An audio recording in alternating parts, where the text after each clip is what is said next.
Hello and welcome to another edition of Mailbag.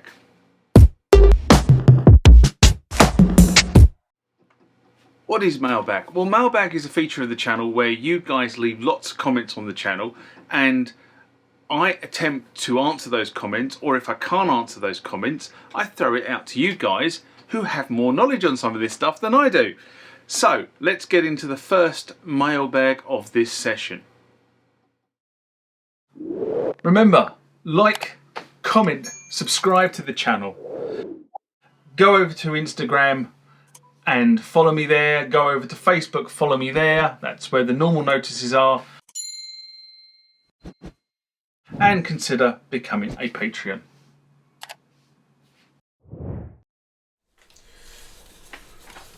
Next comment or question comes from XP50 Player. And this was in response to the Behringer Marketing Department has started again. An SMR I did in February 2022. And XP50 Player writes, probably not pre-MIDI CS80 on the 1986 Toto track. That was the DX-TX age, and maybe some, I think E2, I think he's talking about emulator 2, I would guess. That brass sample set was one of my favourite things about in it about the KRONOS, is how they emulate physical modelling by sweeping a wave sequence of harmonic series via the ribbon controller. It has since been eclipsed by the needs by the funk and soul brass, the only sample-based expansion I have brought for the KRONOS. Well, possibly you're right. I'm also very impressed by that you managed to identify the track on the 1986 Far Higher album from my very poor singing it. I've got to be honest, I'm seriously impressed. I do know that Page and Procoro were using the CS80, or what looks like a CS80, well into the 80s. There are a number of photos showing this keyboard. It was still about. In fact, if you go and look at some of the touring photographs and some of the studio photographs that are dotted around on the internet in that 80s era, you will see a CS80.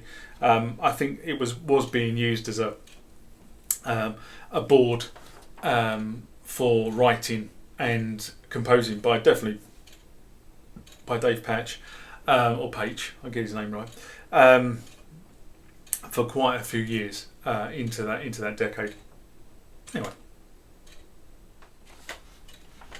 Next comment or question comes from Shadrach Jackson, and this is in response to my criteria for KRONOS purchase Nautilus over Modi X, a mailbag I did in February 2022.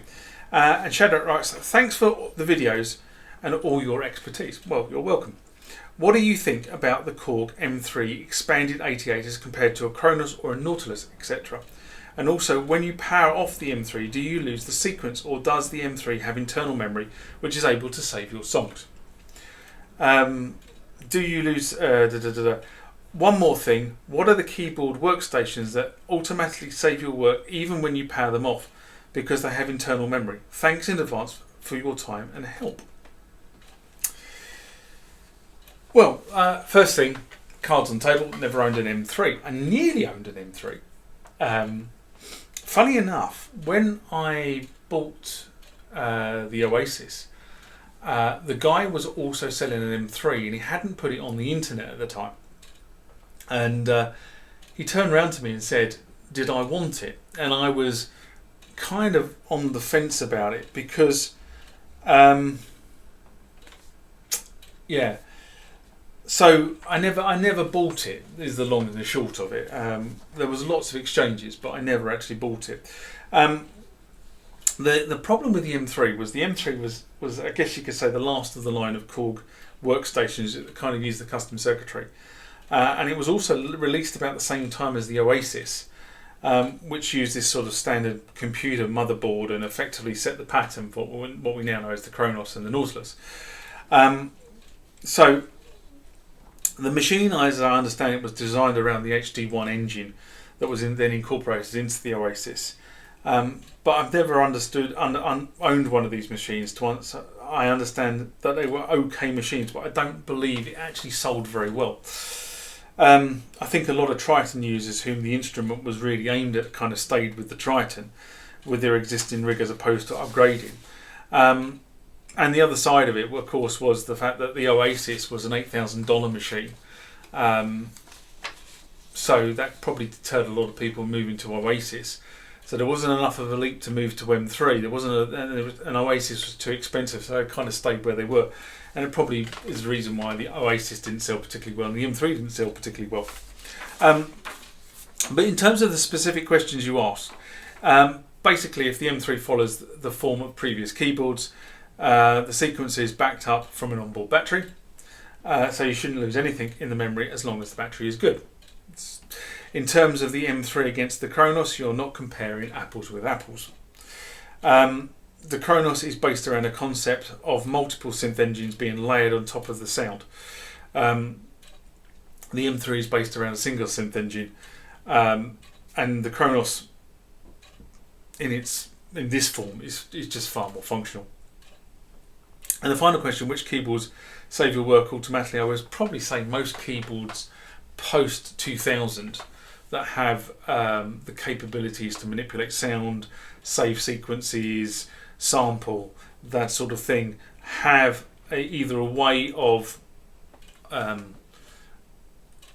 saving in terms of saving to a floppy disk or an optical media, or will retain the sound or your work in the internal memory as long as the internal battery is good.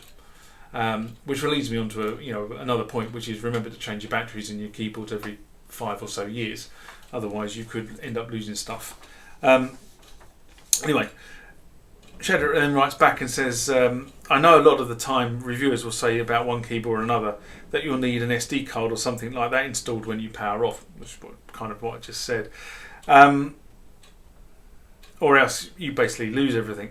But as you stated, I believe that there are ones that don't lose your work when you power off the keyboard. I appreciate all of your time and effort you put into helping us understand music and music gear through these videos, my friend. Blessings.